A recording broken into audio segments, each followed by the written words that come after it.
श्री चक्रवर्ती जी की टीका समाप्त हो गई थी। विशुद्ध रस दीपिका है आज से। ये कहते हैं कि पिछला जो श्लोक था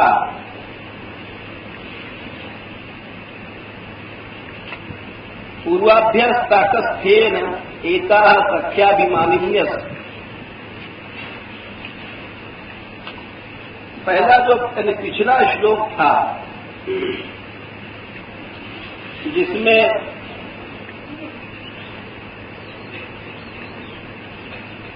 वाणी की तारीफ थी, मधुरिया गिरा,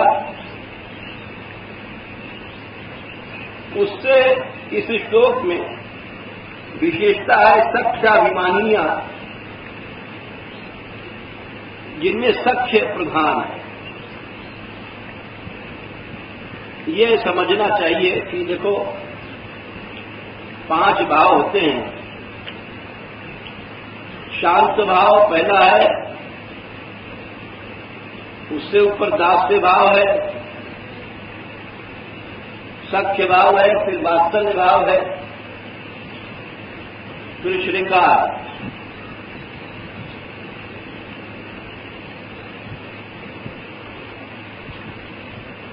दास्य में शांत भाव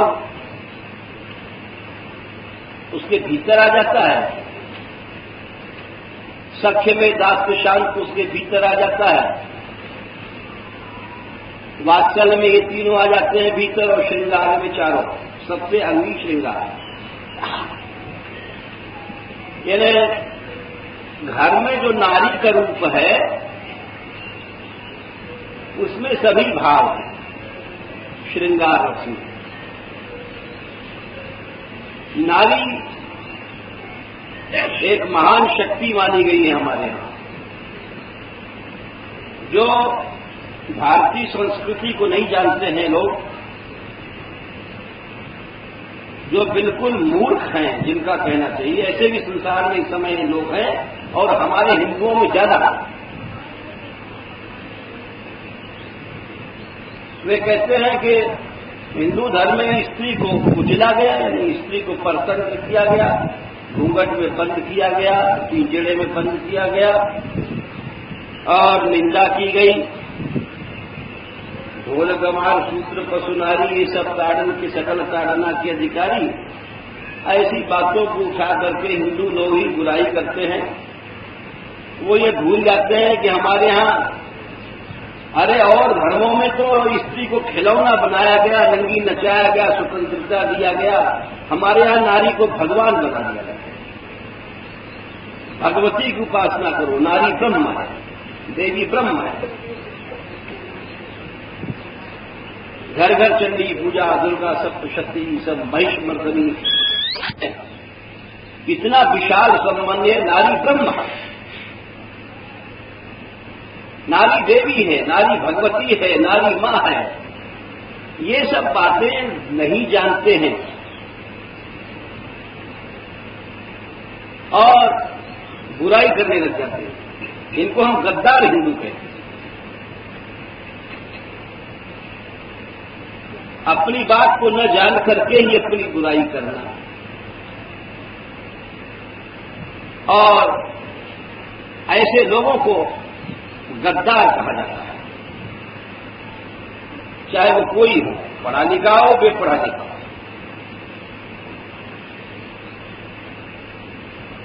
हमारी ही संस्कृति ऐसी है संसार में जहां पर नारी को ब्रह्म माना गया, और किसी धर्म में नहीं।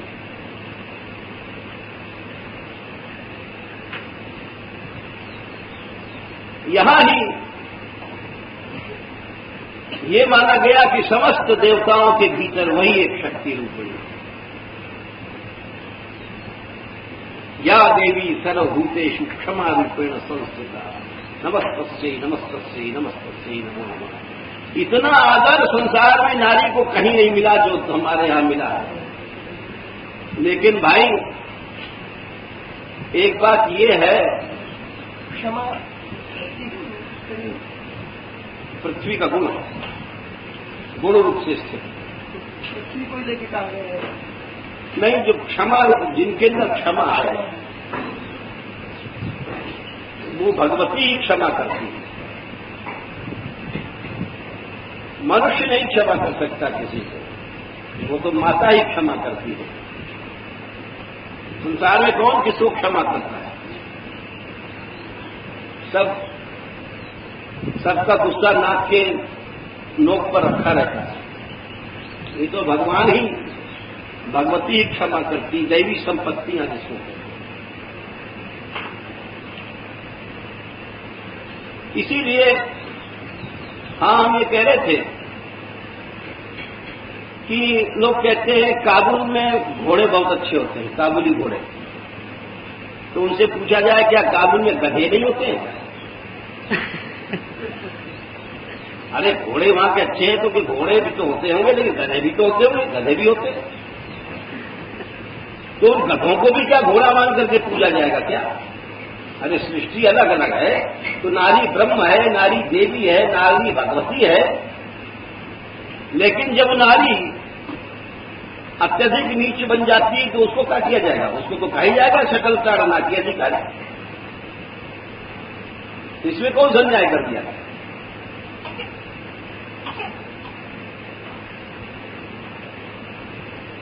इसीलिए हमने इस प्रसंग को कहा कि यहां सख्याभिमानिनी नारियों ने सखियों के बारे में बात कही। टीकाकार कहते हैं कि जिनके अंदर सख्य प्रधान है, अलग अलग प्रकृति है। किसी नारी की प्रकृति वात्सल्यमयी अधिक होती है, उसमें अन्नपूर्णा का अंश होता है, खिलाती पिलाती जाता है, सब जीवों पे दया रखती है, अपने पति को भी खिलाते समय जननी के समान हित करती है। किसी नारी में सेवा गुण अधिक होता है, किसी में सख्य होता है, जैसे संसार में देखा जाता है। ऐसे ही अलग अलग गुण लीला दृष्टि से होते हैं। अलग अलग यूथ है गोपियों के। तो यहां टीकाकार कहते हैं कि सख्याभिमानिनी गोपियां यहां पर कह रही हैं, क्या कह रही हैं कि तत्चरितामृतैक जीवनास तत्सुख सुखन्या। लिखते हैं आचार्य कि कृष्ण कथा का आनंद वही ले सकता है जो तत्सुख सुख यानी अपने प्रियतम के सुख में सुख मानना, यानी यो समझो निष्काम, अपना कोई भी जिसमें स्वार्थ या अपना कोई भी सुख का अनुसंधान नहीं है, वो है तत्सुख सुखनी नारी। और प्रेम की सबसे ऊंची स्थिति वही है। देखो, स्वार्थी आदमी कभी प्रेम नहीं कर सकता, काम कर सकता है, कामी बन सकता है, प्रेमी नहीं बन सकता। वो जहां भी जाएगा, वो चाहे गृहस्थ में रहे, चाहे बाबा जी बने, चाहे वो किसी धर्म में चला जाए,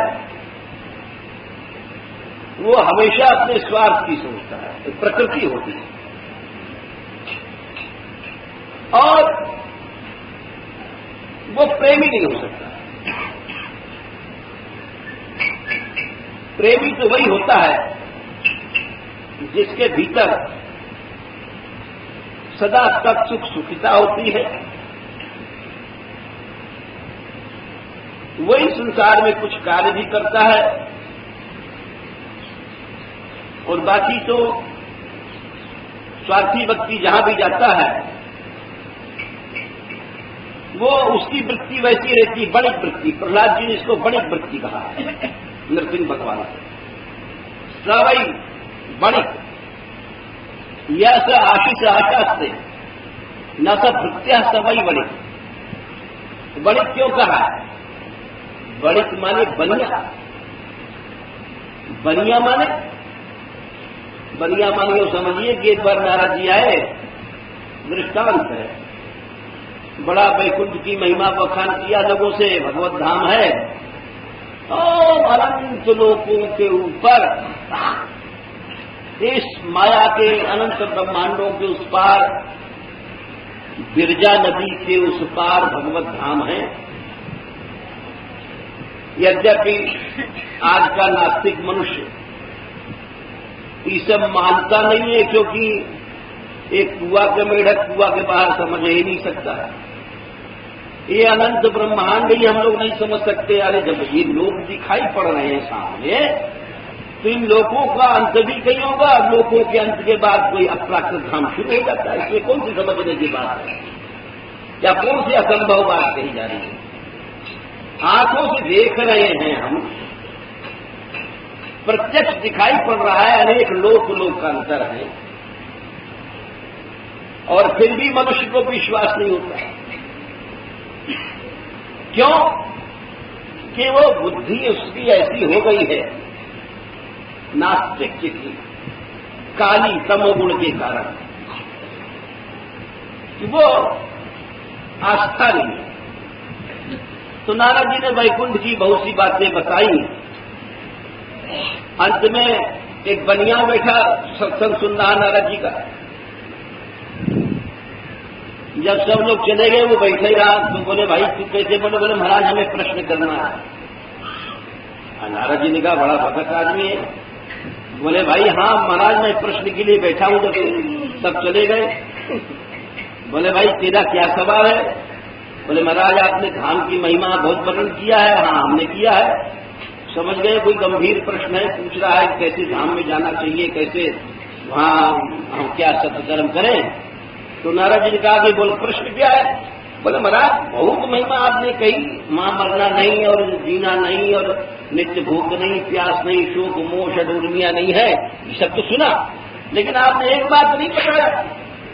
बोले क्या बात? अरे बोले वहां ठंडा पानी है कि नहीं है?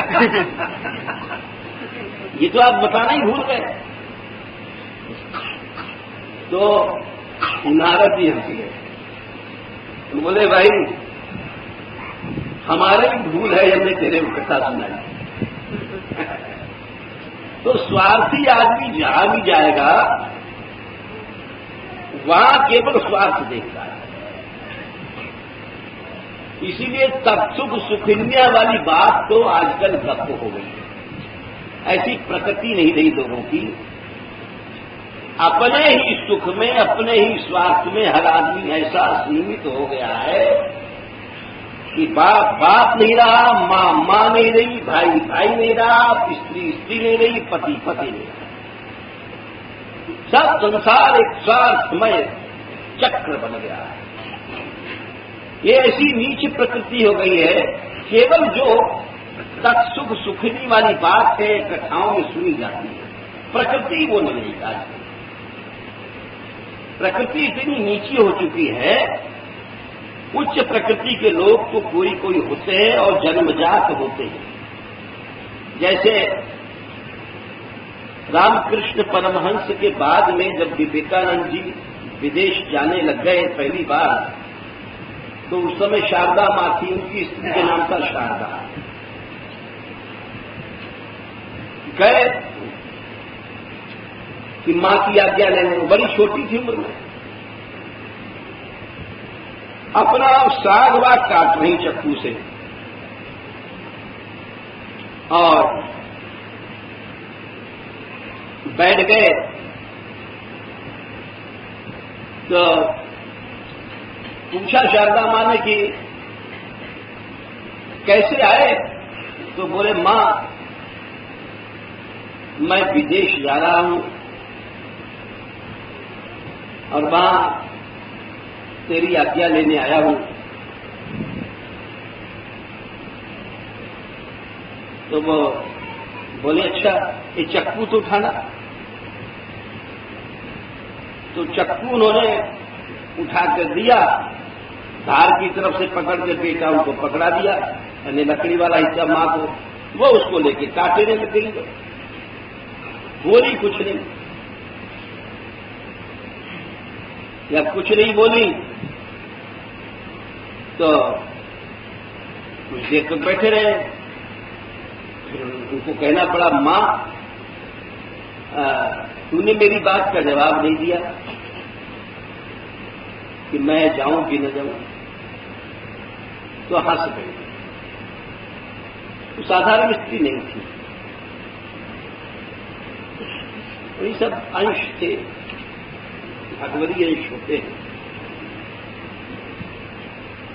बोले विवेकानंद जी से कि अरे जब तू खुद चक्कू की धार पकड़ता है और लकड़ी का बेटा मुझको पकड़ाता है, तो तेरे को आज्ञा क्या दे? तू तो संसार का कल्याण कर ही चुका, तेरे से संसार का कल्याण होगा ही। एक छोटी सी बात में प्रकृति पहचान ली जाती है।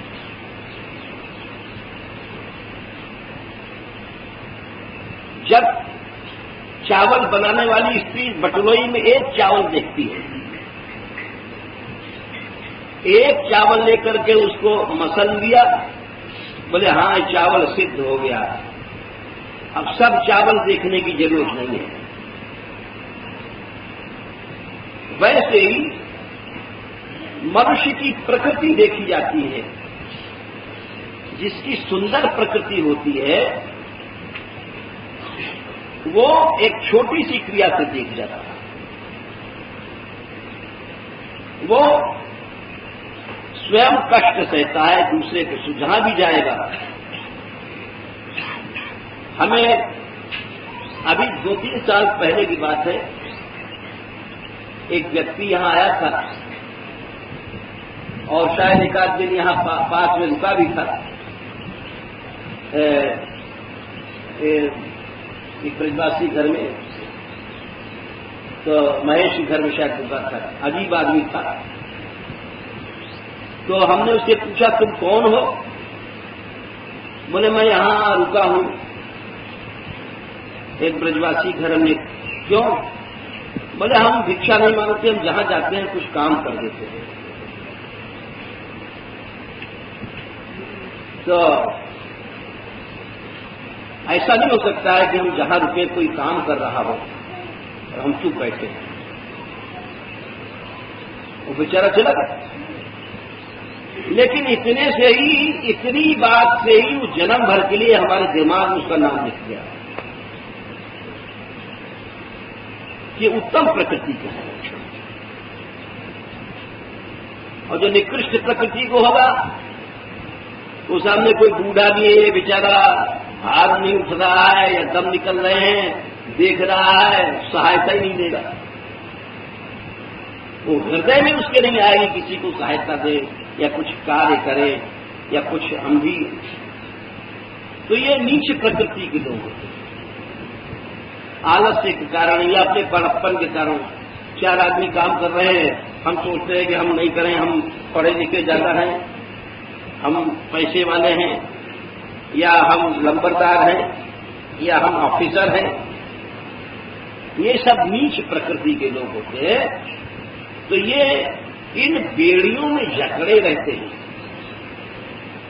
और जो सज्जन पुरुष होते हैं वो इनको तोड़ करके, उनकी उदारता होती है, वो इन दीवालों को तोड़ करके और हर जीव को सहायता देती है, हर जीव को सहनशीलता रखती है, सहिष्णुता रखती है। जॉर्ज वाशिंगटन थे अमेरिका के पहले राष्ट्रपति, एक उदाहरण देते हैं। वो एक दिन जा रहे थे घोड़े पर चढ़ के, तो एक उनके जो सेना का हवलदार समझो, वो एक लट्ठा उठवा रहा था। 3 आदमी थे, 3 कोने पर लग जाते थे, चौथे कोने पर नहीं उठ पाता था। और बार बार वो तीनों कोशिश करें और चौथा जो कोना था वो लुढ़क जाए।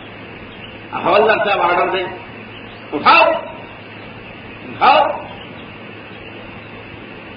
जॉर्ज वाशिंगटन साहब दूर से देख रहे हैं, उतर के आए घोड़े से और खुद लग पड़े। राष्ट्रपति थे पहले देश को आजाद कराया। जैसे हमारे राष्ट्रपिता बोले जाते थे गांधी जी, वैसे वो भी वहां के पिता बोले जाते थे। वाशिंगटन नगर ही उसी नाम पर है। उसको कहते हैं महापुरुष। महापुरुष को लाल पीले नीले कपड़े रंग से नहीं होता है, हृदय होता है। मानस आत्मा, वो हृदय देखा जाता है। और उसको उठवा करके रखवा दिया और फिर उसके पास हवलदार के पास आए, बोले कि श्रीमान जी आप भी अगर हाथ लगा देते इसी तरह तो कितना अच्छा होता है। तो हवलदार से बोले, आए जानता नहीं तुम, हम हवलदार हैं। तो हंस गए राष्ट्रपति वाशिंगटन। उनका अच्छा हवलदार साहब, जब कभी किसी आदमी की जरूरत पड़े तो आप मुझे बुला लीजिएगा। कौन है तू? तो उन्होंने अपना एक कार्ड निकाल के दिया जो राष्ट्रपति का होता है। आप तो उसको देखते हो उसके हाथ पांव कांपने लगे और बार बार ये हाथ जुड़े और पांव गिरे और ये करे, क्षमा कीजिए क्षमा कीजिए। तो दो महापुरुष होते हैं, बोले क्षमा तो बात है, तुम ही अपने आप को करो, तुम मनुष्य हो, साधारण सी मनुष्यता, पहले तुम मनुष्य हो ना, पीछे हवलदार हो। ऐसे हर आदमी अपने जो सहज धर्म है उसको तोड़ देता है। हम मान लीजिए कोई आदमी, हमने एक बार आंखों से देखा, बहुत बड़े नामी महात्मा जा रहे हैं, हम भी श्री जी जाते थे समाज में, यहां से वहां, बैठक इधर, तो उनकी एक शिष्या थी, पानी बरस रहा था, वो बड़ी जोर से वहां फिसल के गिरी एकदम नीचे। अच्छा, तो कुछ भगवान की लीला ऐसी है, वो कुछ नाराज थे, हमसे भी रहते थे और उनकी शिष्या भी रहती थी, इससे नाराज थे। तो बहुत जोर से गिरी, तो एकदम मैंने सोचा उठा दूं, लेकिन हमने कि भाई तो हमसे चिढ़ती है। अब हमने उधर देखा, उठ नहीं पा रही, जिसको लग गई थी, तो वहीं से कहें उठा उठो, कोई बात नहीं, हिम्मत कर हिम्मत कर। तो हमने कहा कि भाई दिन रात ये सेवा लेते हैं, ऐसा तो है नहीं कि ये बहुत बड़ा भाई क्लिनिक छूते हैं। अब इस समय सहायता नहीं दे सकते हैं क्योंकि हम बड़े महात्मा हैं और हमारी पोजीशन गिर जाएगी। तो ऐसे व्यक्तियों को महात्मा कैसे माना जा सकता है? हमारा प्रश्न हमारे दिमाग में जो आया, मैं इसलिए कह रहा हूं, बहुत बड़े पूज्य थे, नामी आदमी थे, लेकिन जिसके अंदर साधारण मनुष्य धर्म भी नहीं है, मनुष्यों की सी उदारता नहीं है, मनुष्यों की सी भी सहानुभूति नहीं है, वो केवल कपड़े पहनने से महात्मा कैसे हो जाए? चाहे भले उसका प्रभाव बहुत है, उसके 150 शिष्य हो गए, 150 शिष्याएं हो गई हैं, इससे मतलब नहीं है। मतलब ये होता है, इस बात मैं नहीं कह रहा हूं, भगवान ने कहा। भगवान एक बार कहते हैं अर्जुन से कि देख अर्जुन, ये त्रिविधा भवती श्रद्धा देहिनाम सा स्वभाव जा। जितने संसार में जीव हैं, 3 प्रकार की श्रद्धा होती है। सात्विकी, राजसी, दैव तामसी चेत तामसु। और आखिर में कहते हैं कि यो यत् श्रद्धा स एव सा, जिसकी जैसी श्रद्धा है वही उसका स्वरूप है। हमारी श्रद्धा सात्विकी है तो हमने भले ही बहुत ऊंचा वेश बना रखा है, खरा ये वो कुबेश साधु सलमानु जिम जग जाम बनता हनुमान। भालू का वेश है, बंदर का है, तब भी हम पूछे। हमारी श्रद्धा राजसी है और कपड़ा हमने सात्विकी पहन लिया है तो उसे कुछ नहीं होगा। हमारे भीतर तामसी श्रद्धा है और बहुत सुंदर स्वरूप बना रखा है अपना विरक्त का पाना, उससे कुछ नहीं होगा। भगवान बोला यो यत् श्रद्धा है, इसमें ये होता है। 17वें अध्याय में 30वें श्लोक में भगवान कहते हैं, क्या है श्लोक? सत्वानुरूपा सर्वस्य श्रद्धा भवति महाराज। और हाँ, श्रद्धामयोयम पुरुष। भगवान बोले ये पुरुष का रूप कैसा है? बाहर का रूप नहीं देखो, बाहर का कपड़ा नहीं देखो, ये भाषण वाषण बहुत बनना इससे कुछ नहीं होता है। भीतर की श्रद्धा कैसी है?